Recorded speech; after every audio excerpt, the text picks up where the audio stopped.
All right, good afternoon, everybody. I'm Pinellas County Sheriff Bob Gualtieri, and with me is Pinellas County School Superintendent Kevin Hendrick. Today, we just concluded, and it's still in progress, actually, our fourth mass casualty active assailant attack exercise here in Pinellas County.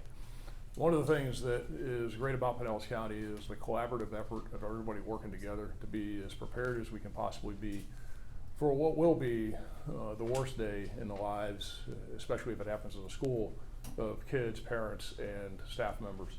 And we want to be as prepared as we can.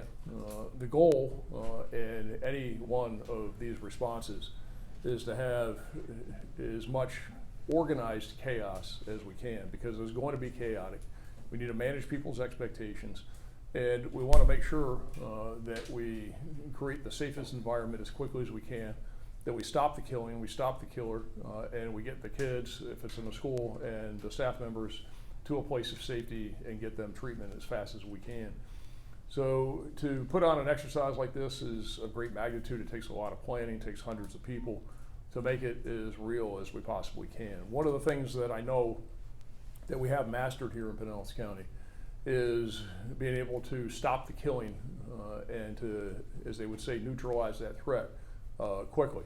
We've got the concepts down of single officer response, of having elements go in of 2 and 3 team deputies to stop the killing. What we tried to focus on this year was a little bit more structure. As I said a second ago, the goal is to have some structure and organize chaos to a very chaotic event. And I think we made progress this year.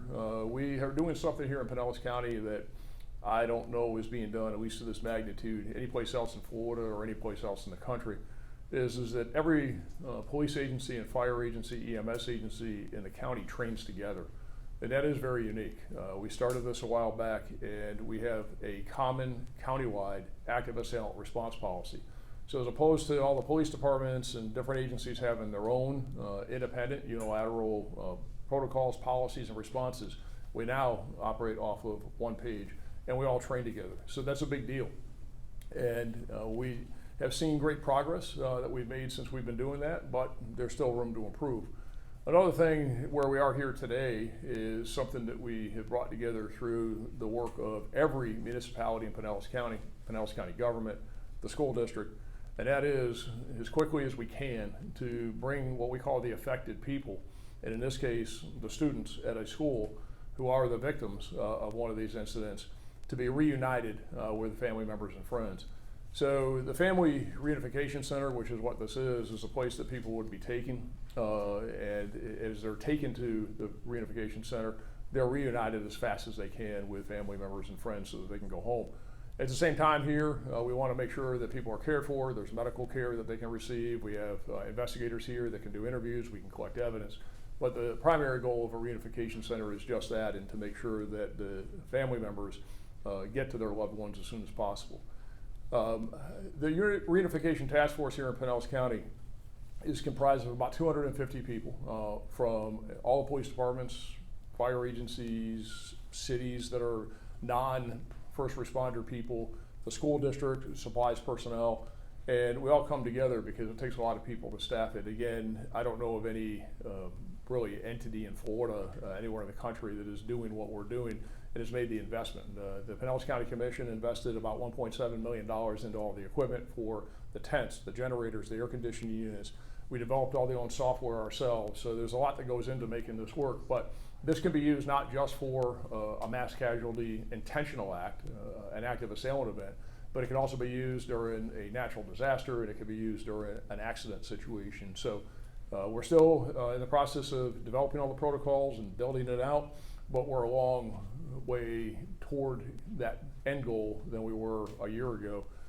This is the first time that we've incorporated into an active assailant exercise the full Family Reunification Center. So I would say, from what I see here today, I'm pleased with where we are and pleased with the progress we've made, but there's still room to go. So overall, the people in Pinellas County should know that we are very, very serious about this, that we want to be as effective as we can when that day comes here in Pinellas County. Of course, we all hope it doesn't come, but the reality is that it's going to happen again. The question is when and where, and not if.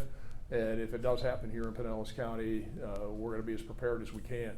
One of the messaging things that I would like to convey to everybody is we completely understand when you have one of these events that the public people, they want to get to their family member and friends as quickly as possible. The reality of it is that we're doing everybody a service by having a separate reunification center. And if this happens and you have somebody that is affected by it, whether it's at a school or another place, we are going to set up a separate place like this reunification center to meet. And when we ask you to go to that reunification center, please go to it. Don't go to the site itself, because you're not going to get in. It is going to be cordoned off, and you're going to be frustrated, and you're going to actually be able to get to that family member, friend, loved one quicker by going to the reunification center. So know that here in Pinellas, the model we have is that we have the site of the incident, and then we have a separate reunification center. So if you know someone that is affected by a mass casualty event, go to the reunification center, and you're going to get connected much more quickly. I'll turn it over to Superintendent Hendrick, and then we'll take any questions that you have. Thank you, Sheriff. I want to emphasize what Sheriff just said in terms of the partnership between the different municipalities and agencies across Pinellas County working together to better our community. And we've used the schools for several of these mass casualty exercises, but as he said, it could happen anywhere.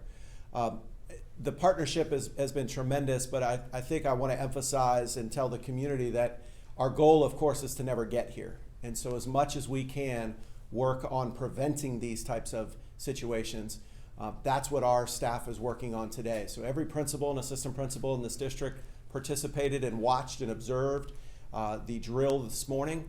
And they also participated in active threat management training. And so how do we identify these threats? How do we report on them? How do we get students, adults, whoever it might be, the help that they need so that we never have something like this today? We encourage our families, our community, identify these threats, report them to school administrators, use our See Something, Say Something app, report them to law enforcement, because these things don't just happen. There are signs, and so we want to prevent them. But the collaboration that you see across our county commission, our sheriff's office, and then all the agencies is really remarkable, and we're trying to do the very best we can to support our children and to support our community. And so with that, we'll entertain questions. Anybody have anything? Nope. We covered it. Okay. All right. Thanks, everybody. Appreciate it. Thanks.